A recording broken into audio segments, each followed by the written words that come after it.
The Coldest Place on Earth by Tim Vickery. Chapter 1. Two Ships.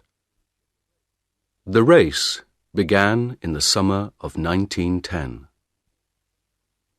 On June 1st, in London, a black ship, the Terra Nova, went down the River Thames to the sea.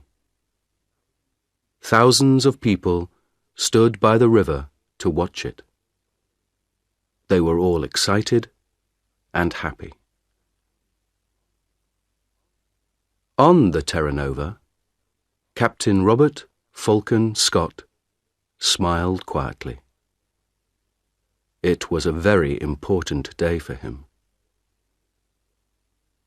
He was a strong man, not very tall, in the blue clothes of a captain. He was 41 years old, but he had a young face, like a boy. His eyes were dark and quiet. One man on the ship, Titus Oates, smiled at Scott. "What an exciting day, Captain," he said. "Look at those people. I feel like an important man." Scott laughed. "You are important, Titus," he said. "And you're going to be famous, too. We all are. Do you see this flag?" He looked at the big British flag at the back of the ship and smiled at Oates. "That flag is coming with us," he said. "In the Antarctic, I'm going to carry it under my clothes.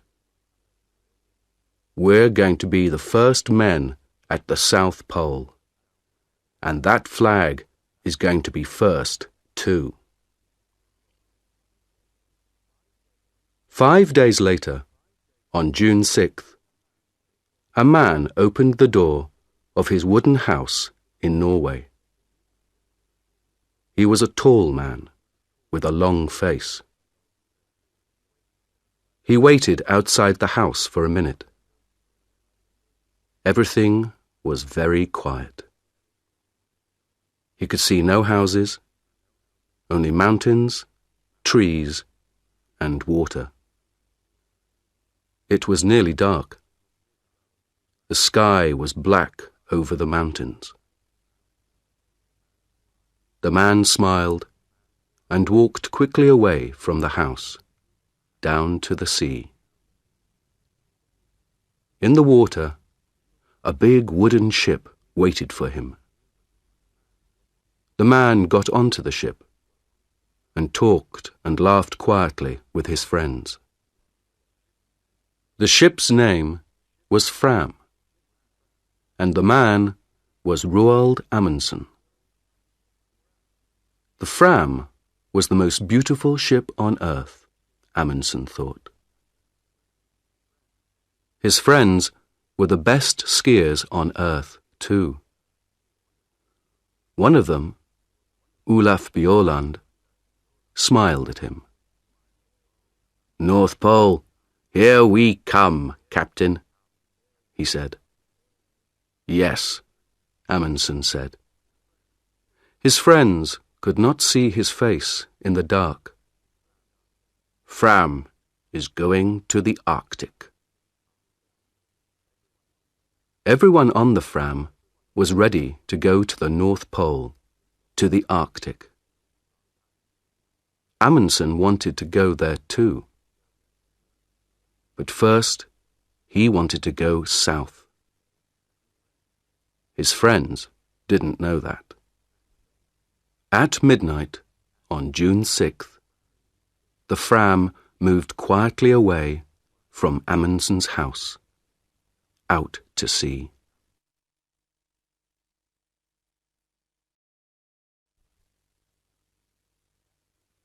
Chapter 2. The Race. The Fram went to an island in the south of Norway. It was a very little island with only one small wooden house, 2 trees, and nearly 100 dogs. "Look at that," Bjaaland said. "It's an island of dogs. There are dogs in the water, near the trees, on the house, dogs everywhere." 2 men came out of the house. "Hassel! Lindström!" Amundsen said. "It's good to see you. How many dogs do you have for me?"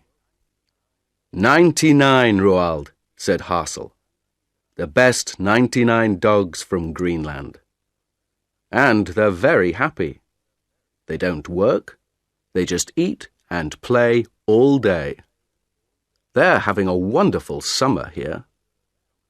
"Good, good," Amundsen laughed. "But that's finished now." "Hey, Bjaaland, stop laughing. Come down here and help me. Let's get all these dogs onto the ship." It was not easy. The dogs were fat and strong, and they didn't want to go on the ship.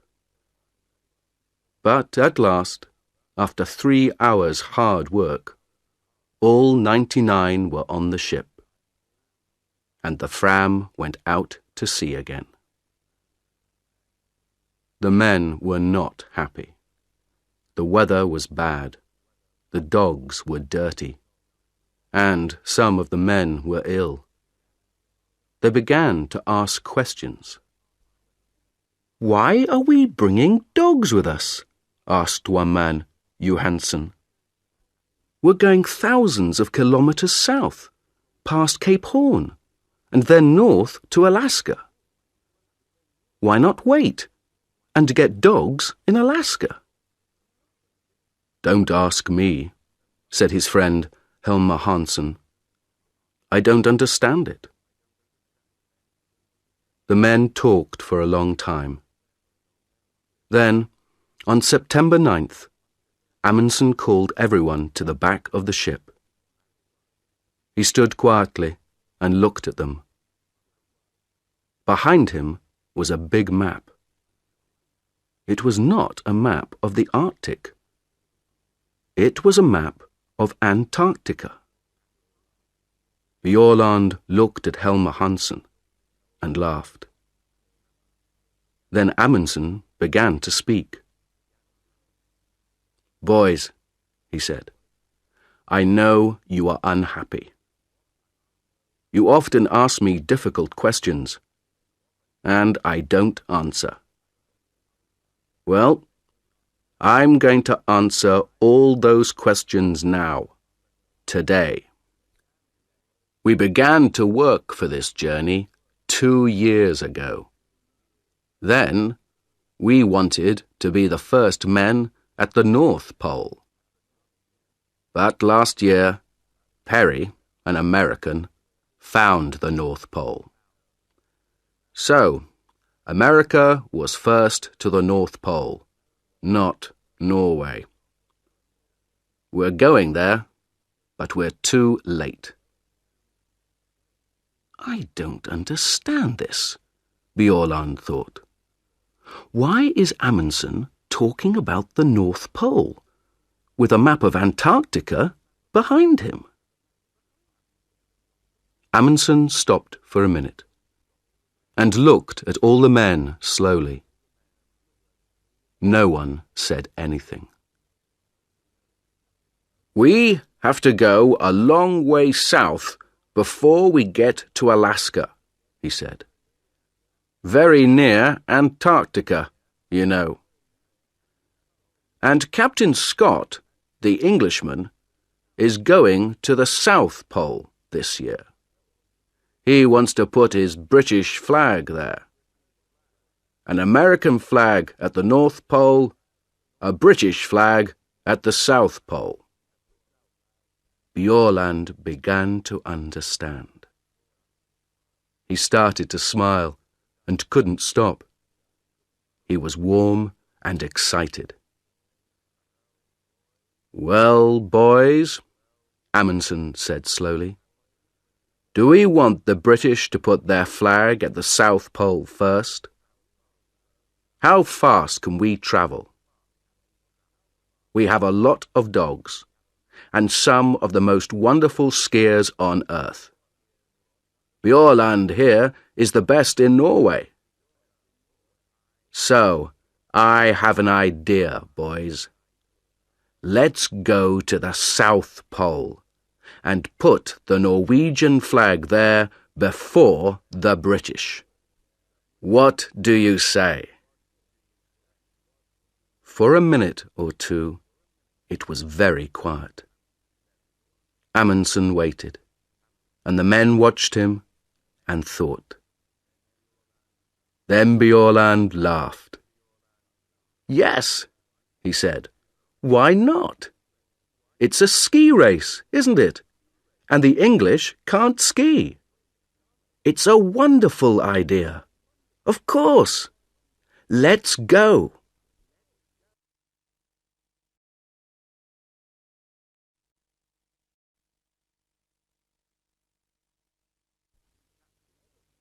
Chapter 3. The Ponies. On October 27th, the Terra Nova arrived in Wellington, New Zealand. When Scott came off the ship, a newspaper man walked up to him. Captain Scott, can I talk to you, please?" he said. Scott stopped and smiled. "Yes, of course," he said. "What do you want to know?" "Are you going to win?" the man asked. "Win?" Scott asked. "Win what?" "Win the race to the South Pole, of course," the newspaper man said. "It's a race between you and Amundsen now. Look at this." He gave a newspaper to Scott. Scott looked at it. It said, "Fram races Scott to South Pole. We're going to win, says Amundsen." Scott's face went white. "Give me that," he said. He took the newspaper and read it carefully.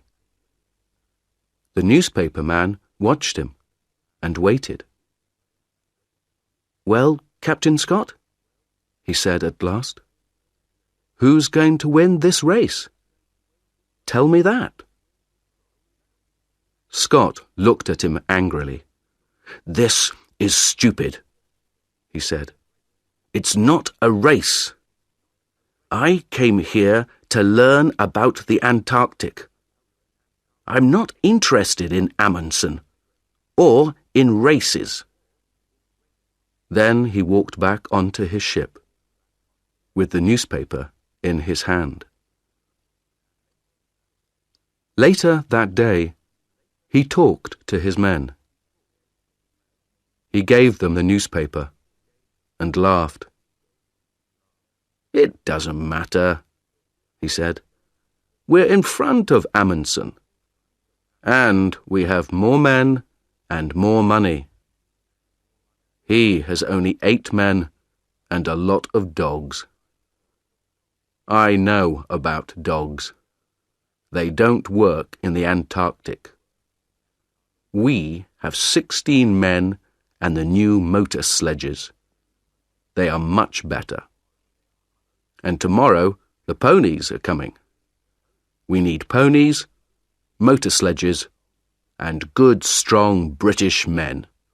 That's all. Forget about Amundsen. He's not important." Scott asked Oates to look after the ponies, but he did not let Oates buy them. When Oates first saw the ponies in New Zealand, he was very unhappy. Most of the ponies were old. and some of them were ill. "They're beautiful ponies, Titus," Scott said. "They come from China. They're wonderful ponies." Oates looked at them angrily and said nothing. Then he asked, "Where is their food, Captain?" "Here." Scott opened a door. Oates looked inside. He thought for a minute. "We need more food than this, Captain Scott. These ponies are going to work in the coldest place on earth. They need a lot of food. More than this."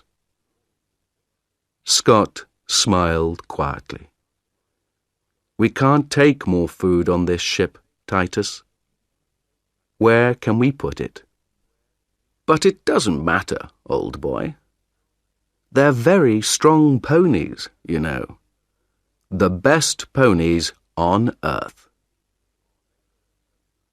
Later that night, Oates wrote a letter to his mother. "There are 19 ponies on the Terra Nova now," he wrote. "All the ponies are in a small room at the front of the ship. We eat our food in the room under the ponies, so our table is often wet and dirty. Scott makes a lot of mistakes, I think. And Antarctica is a very dangerous place."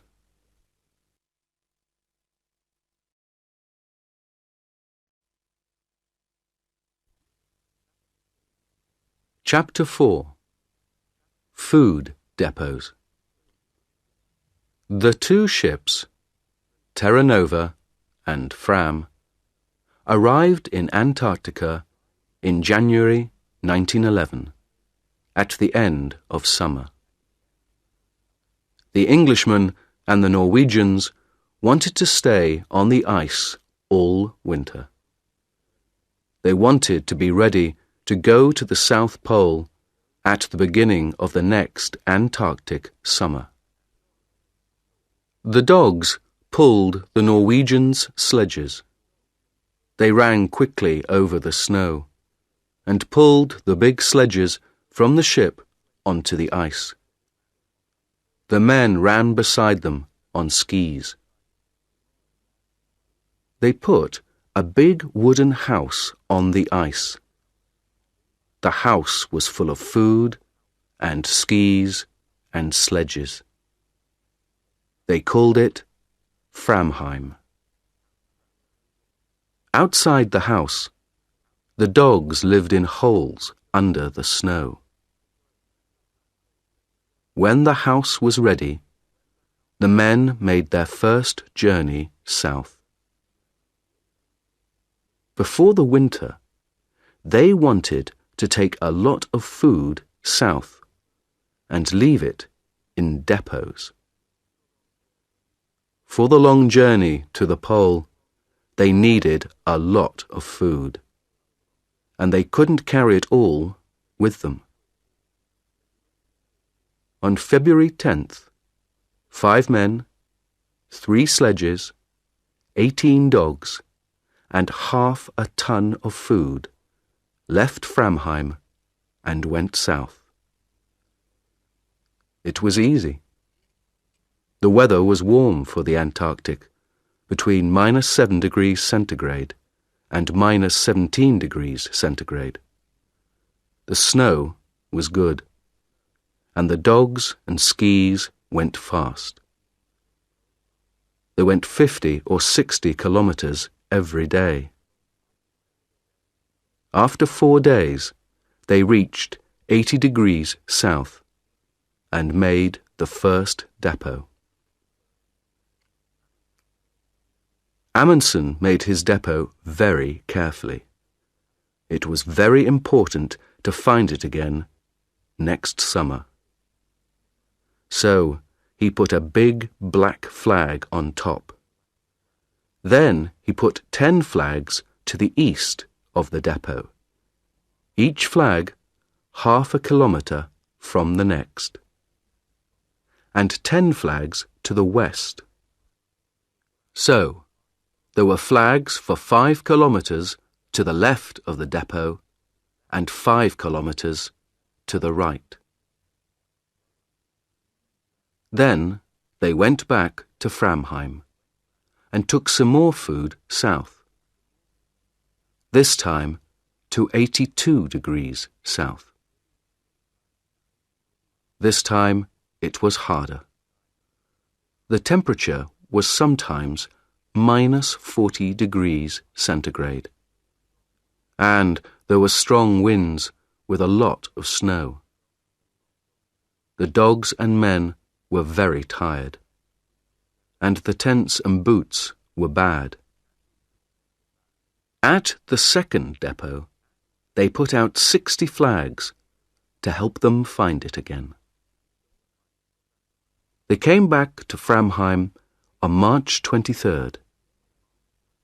It was nearly winter in the Antarctic. Their ship, Fram, was far away now, near South America. They were alone on the ice. Oates went with Scott to make the first British depot. They left Cape Evans on January 25th. There were 13 men, 8 ponies, and 26 dogs. The dogs were faster than the ponies. They ran quickly over the top of the snow, but the ponies' feet went through it. Every morning, the ponies started first, and the dogs started 2 hours later, because they ran faster. At night, the dogs made warm holes under the snow, but the ponies stood on top of the snow. It was minus 20 degrees centigrade. After 15 days, Oates talked to Scott. There was a strong wind, and the 2 men's faces were white with snow. "3 of the ponies are ill, Captain," Oates said. "They can't go on." "Don't be stupid, Oates," Scott answered. "They're good, strong animals. The best ponies on earth." "Not these 3, Oates said. "They're ill and unhappy, and now they can't walk. Let's kill them and leave the meat here in the snow. We can eat it, or the dogs can." "Of course not," Scott said angrily. "These ponies are our friends. They work hard for us. I don't kill my friends." 3 days later, 2 of the ponies were dead. Scott's men were slower than Amundsen's. It took them 24 days to get to 80 degrees south. They made a big depot there and put 1 large black flag on top of it. Then they went back to Cape Evans. Their camp was on an island in the ice, and the sea ice moved sometimes. There were holes in the ice and black seawater under it. One day, 7 ponies went through the ice into the sea and died. 1 motor sledge also went into the sea.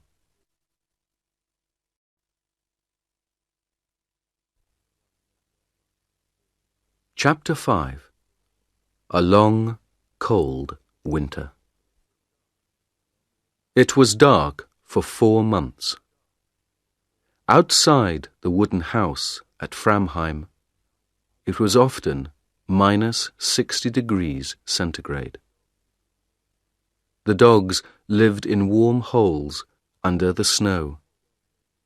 The men stayed in the house and worked in their rooms under the snow. The skis and sledges came from the best shops in Norway, but Bjaaland wasn't happy with them. He changed a lot of things on the skis and sledges. Soon, the sledges were stronger than before. The skis were better and faster too. All the Norwegians worked hard. They looked after their dogs and worked on their equipment, the sledges, skis, tents. Every day they thought about their journey to the pole and talked about it. And every day Amundsen thought about Scott. One day, in midwinter, he talked to his men. "Let's start early, before Scott," Amundsen said. "Remember, Scott has more men than us, and he has motor sledges too. Perhaps they can go faster than us." Bjaaland laughed. "Oh no, they can't go faster than me," he said. "On snow, nothing can go faster than a good man on skis." "We don't know," Amundsen said. "You're the best skier in Norway, but you get tired, and dogs get tired too. Motor sledges don't get tired. They can go all day and all night." Johansen laughed angrily. "That's stupid," he said. "Perhaps the motor sledges can go all night, but the Englishmen can't." "The English can't win, Roald. They don't understand snow, but we do. And they're too slow." "Perhaps," Amundsen said, "but I want to win this race.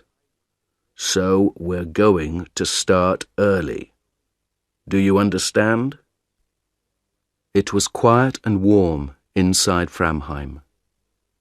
Bjaaland looked at Amundsen and thought about the long, cold journey in front of him. He thought about the dogs in their holes under the snow and listened to the wind over the house. "When, Roald?" he said quietly. "On August 24th. The sun comes back on that day. We start then." "But we can't," Johansen said. He looked angry and unhappy. "That's too early. We can't start then. It's dangerous and stupid." Amundsen looked at Johansen coldly. "You're wrong, Johansen," he said. "We want to win, remember? So we start on August 24th. Bjaaland listened to the winter wind outside. In Scott's camp, at Cape Evans, no one talked about Amundsen, and no one worked hard. They had good food, and they played football on the snow. They wrote a newspaper, the South Polar Times, and read books. No one learnt to ski, no one worked on the motor sledges. Twice, men went for long journeys across the snow. They walked and pulled the sledges themselves. Oates stayed at Cape Evans and looked after his ponies. Over the window in Cape Evans, Scott put a map of Antarctica. With a pen, he made a line from Cape Evans to the South Pole, and he put a little British flag at the pole. Under the map, Scott wrote the day for the start of their journey. "We start on November 3rd, he wrote.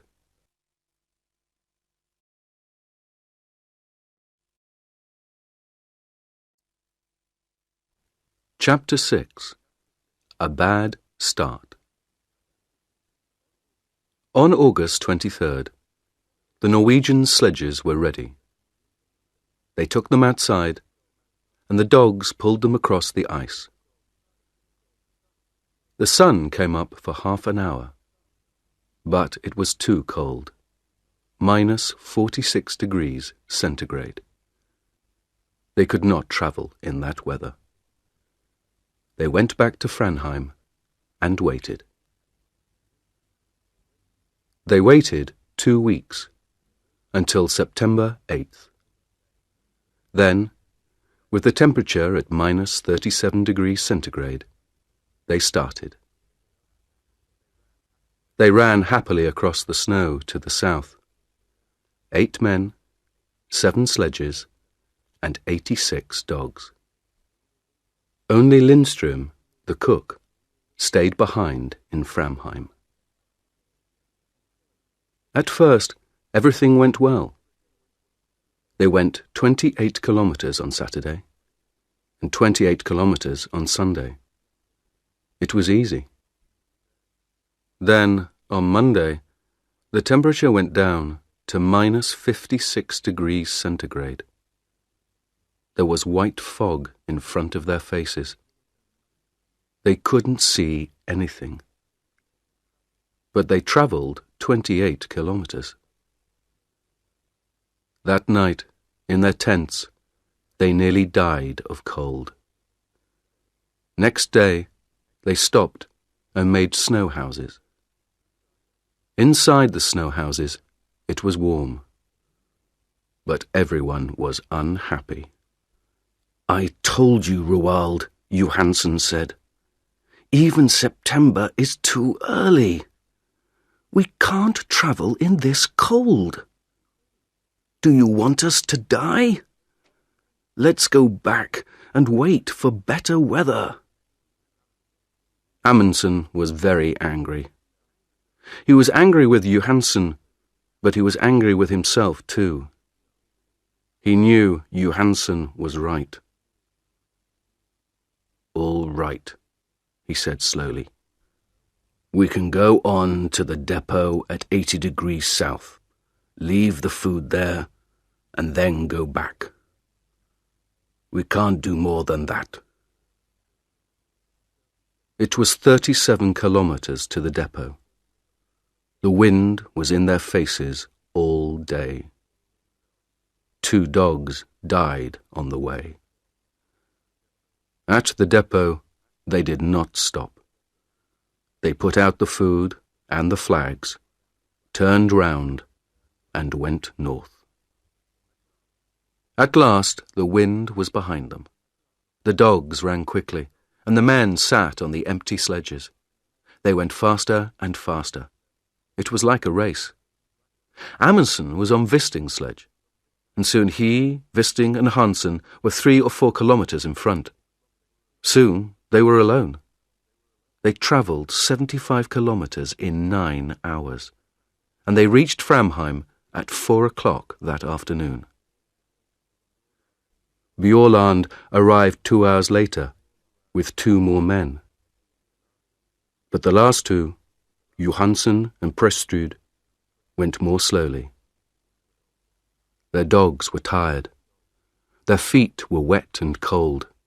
They had no food, and they were alone in the dark. The temperature was minus 51 degrees centigrade. They reached Framheim at midnight. Next morning, Johansen was angry. In front of everyone, he said, "You were wrong, Roald. September was too early. I told you, but you didn't listen. And then you left us alone, and we nearly died in the cold. You're a bad captain. I'm a better captain than you are."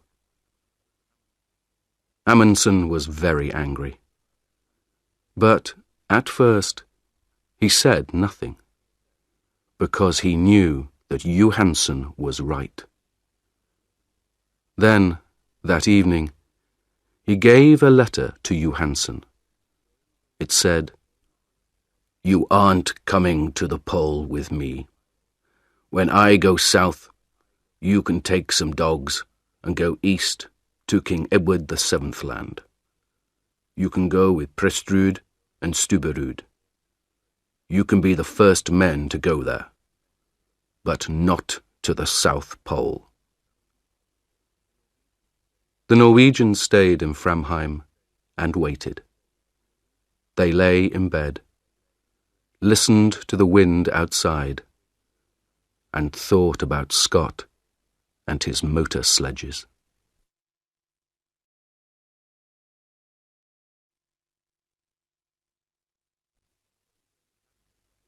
Chapter 7. Motor Sledges and Mountains. Scott had 2 motor sledges now. They were the first motor sledges in the Antarctic, the first on Earth. On October 24th, the motor sledges started south from Cape Evans. 4 men went with them, but Scott stayed at Cape Evans for another week. Oates was unhappy. He wrote to his mother, "We had a very bad winter here. I don't like Scott. We were here all winter, but he didn't learn to ski or to drive dogs. Our equipment is bad, and he doesn't think about other people. I'm going to sleep in his tent on the journey, but I don't want to." On November 1st, Scott and Oates and 6 more men left Cape Evans with 8 sledges and 8 ponies. The ponies walked slowly because their feet went down into the snow. It was hard work for them, and they got tired very quickly.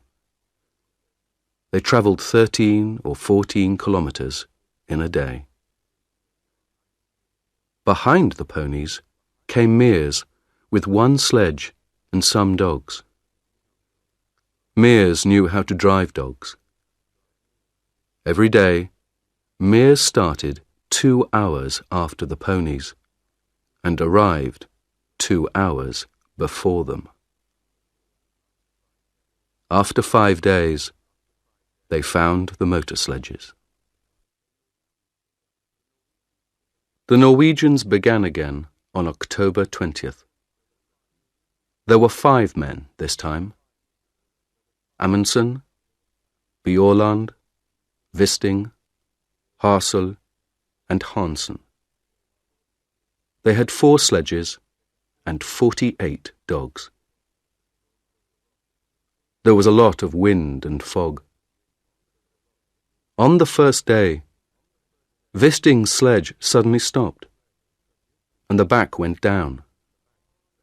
"Come on, you dogs," he said angrily. "Pull, pull." At first, nothing happened. Then, slowly, the sledge moved again. Wisting looked down over the side of the sledge. Under the snow, there was a 50-metre hole. "Did you see that?" Amundsen said. "The ice wants to eat us.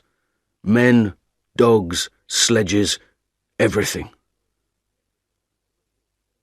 On the 4th day, they reached the depot at 80 degrees south. There was a bad snowstorm, but they found the flags easily. Next day, the men stayed in their tents, and the dogs played in their holes under the snow. They were all happy. They had a lot of food, they had good equipment, and they were warm. They could travel fast. Next morning, the snowstorm stopped, and the journey began again. Today, everything is wonderful, Bjaaland wrote in his diary. But where is Scott?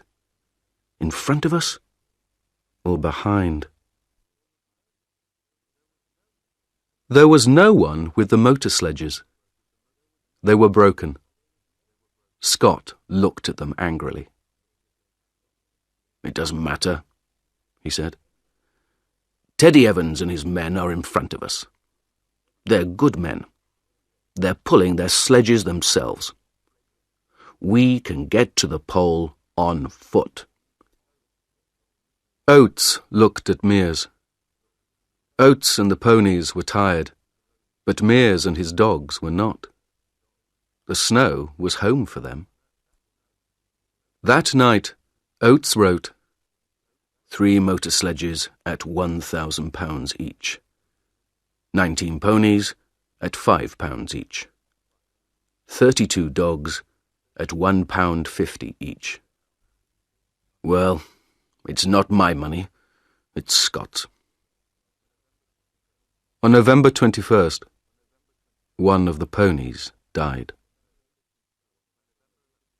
On November 11th, the Norwegians saw the mountains. The mountains were very high, some of the highest on earth. Bjaaland smiled. "There is good skiing up there, Roald," he said. "But can dogs get up there too?" "Of course they can," Amundsen said. "Come on." They left Hansen with the dogs and skied a little way up the mountains. It was difficult, but the mountains were big and beautiful. Behind the mountains, Amundsen thought there was a high plateau of ice. "That's it," Amundsen said. "That's the road to the pole. Tomorrow we can bring the dogs and sledges up here. But now, let's have a ski race. Who can get back to camp first?" They laughed and skied happily down the white snow. "This is like home," Bjaaland thought. "But it's bigger than Norway, and better." In the next 4 days, the dogs pulled the sledges 81 kilometers and went up 3,000 meters. At last, Amundsen and Bjaaland stood on the plateau behind the mountains. They were tired, happy men. Bjaaland looked back at the mountains. "Can a motor sledge get up here?" he asked. Amundsen smiled. "No," he said. "I don't think so. And Scott doesn't like dogs. So his men are going to pull their sledges up these mountains themselves. Would you like to do that, Olaf?" Bjaaland didn't answer. He smiled and skied happily away across the snow.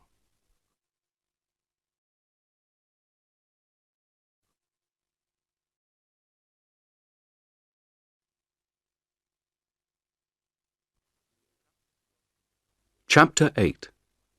Across the Plateau. On November 21st, the Norwegians killed 30 dogs. "They were happy," Amundsen said, "and now they're going to die quickly. We need 3 sledges and 18 dogs to go to the pole."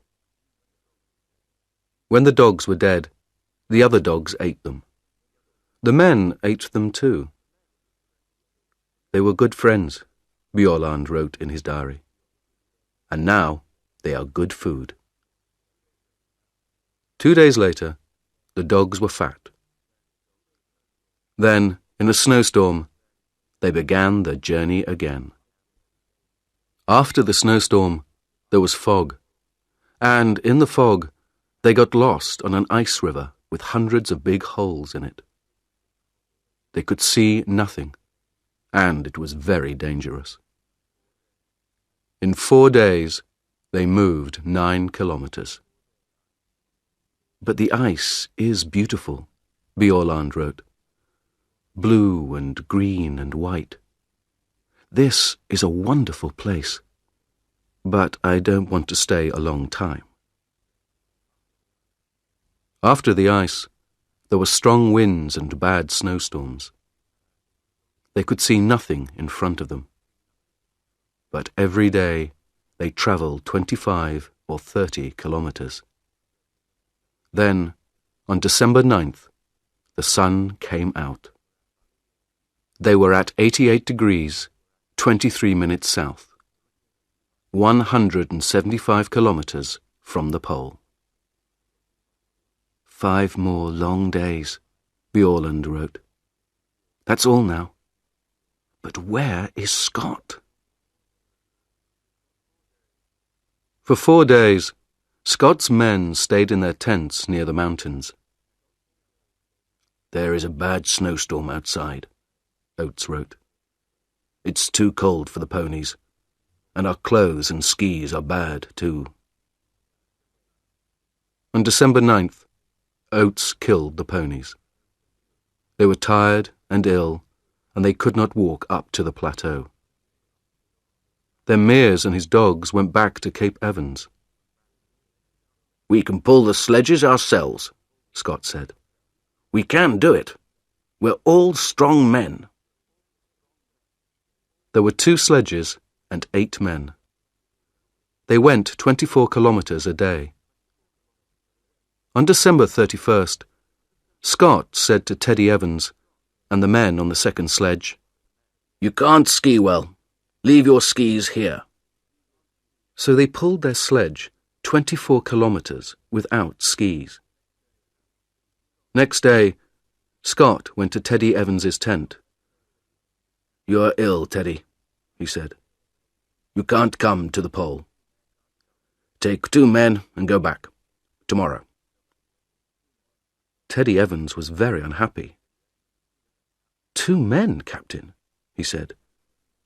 Why not 3? Because Bowers is going to come with me, Scott said.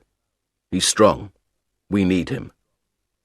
But you have food on your sledge for 4 men, not 5, Evans said. And Bowers has no skis. I'm the captain, Teddy, Scott said. You do what I say. Take 2 men and leave Bowers with me. Oates wrote to his mother. I'm going to the pole with Scott. I am pleased and I feel strong. But in his diary he wrote, My feet are very bad. They are always wet now, and they don't look good. On January 4th, Scott's men left Teddy Evans and went on. Scott, Oates, Wilson and Edgar Evans had skis, but Bowers did not. They were 270 kilometres from the pole. December 14th, 1911, was a warm, sunny day. 5 Norwegians skied over the beautiful white snow. It was very quiet. No one spoke. They were excited and happy. 6 more kilometres, Bjaaland thought. Is there a British flag? I can't see a flag, but... Look, Hassel said. What's that over there? Bjaaland left his sledge and skied quickly away over the snow. What is it? He thought. Is it... No. It's nothing, he called. There's nothing there. Nothing. 3 kilometres. 2. Roald, Hansen called to Amundsen. Go in front of me, please. It helps my dogs. That's not true, Bjaaland thought. His dogs are running well today. But Hansen wants Amundsen to be first. The first man at the South Pole. They skied on and on, over the beautiful snow. Stop, Amundsen said. He waited quietly for his men. "This is it," he said. Bjaaland looked at him. "But there's nothing here," he said. Amundsen smiled. "Oh, yes, there is," he said. "There's something very important here, Olaf. Very, very important." "What's that, Roald?" "Us. We're here now. Isn't that important, Olaf?" The four men stood on the snow and looked at him. Then, slowly, they all began to laugh.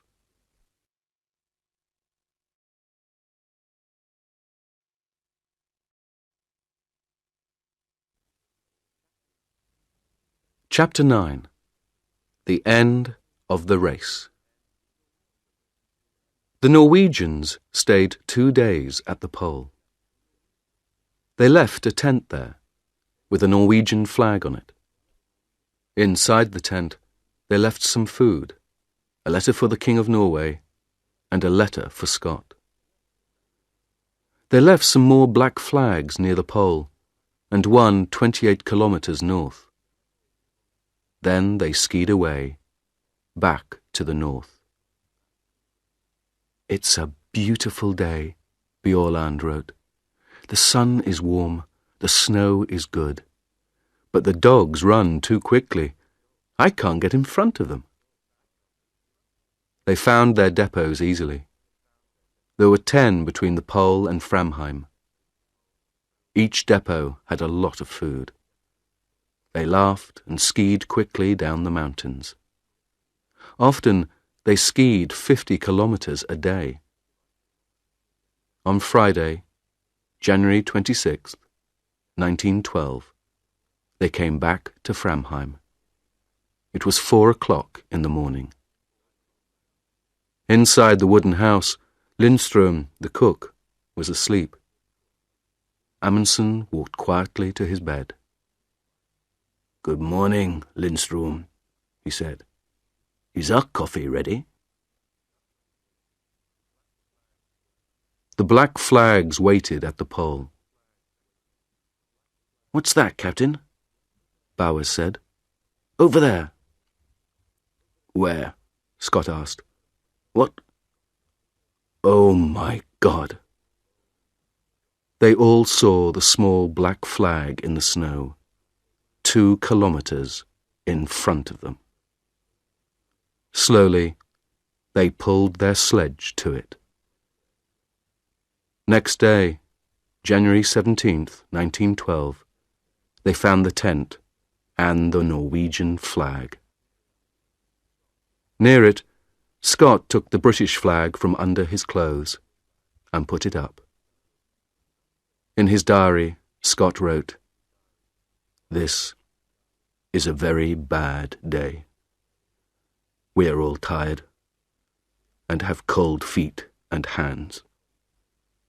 It is minus 30 degrees centigrade, and there is a snowstorm. Great God, this is an awful place." They turned north. 5 tired, unhappy men in the coldest, emptiest place on earth. On March 13th, 1912, Scott's wife, Kathleen, looked at her morning newspaper. "Norway's flag at South Pole," it said. She looked at it for a long time, and then began to cry. "What's the matter?" her friend asked. "My poor, poor husband," Mrs. Scott said. "What's happened to him? Where is he now?" Scott's men were always hungry. There were not many depots, and they were difficult to find. "We need to find the next depot today," Oates wrote. But how can we find one black flag in all this snow? It's very difficult. And there is food for 4 men, not 5. They were all tired and ill, too. Oates's feet were black now, and he could not feel them.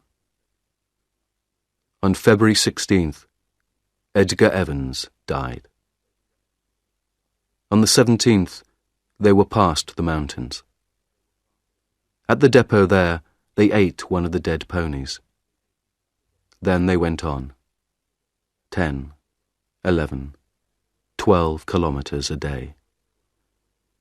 They were ill because their clothes were not warm, and they didn't have much food. The temperature was sometimes minus 40 degrees centigrade. On March 7th, Scott looked at Oates's feet. They were big and black. "I can't pull the sledge now," Oates said. "It's very difficult to walk. Am I going to lose these feet, Captain?" Scott looked at Oates's feet and said nothing. On March 9th, they found another depot, but there was not much food. Slowly, they walked on. Oates's feet were worse every day. March 17th was Oates's birthday. He was 32. He lay in the tent and listened to the wind outside. He was very cold, very hungry, and very, very tired. He wrote a letter to his mother and gave it to Wilson. Then he got up and opened the door of the tent. He stopped in the door for a minute. Scott, Wilson, and Bowers looked at him. They didn't speak. "I'm going outside for a minute," Oates said. "I may be some time." They didn't see him again. At Cape Evans, the Englishmen waited. On December 11th, Mears and the dogs came back. On January 3rd, Teddy Evans and his 2 men arrived at Cape Evans. The Terra Nova came and went. Winter began. Scott did not come. The Englishmen waited all winter at Cape Evans. Then, on October 26, 1912, they started for the south. 2 weeks later, they found a tent. There were 3 bodies in the tent: Scott, Wilson, and Bowers. They put the bodies under the snow. Then they took the men's letters and diaries and went north to Cape Evans again. In Scott's diary, they read, "Oates died like a good Englishman. We all did. Please, remember us and look after our families. We did our best." No one found Oates's body, but he is there, somewhere, under the snow and the wind, in the coldest, emptiest place on earth.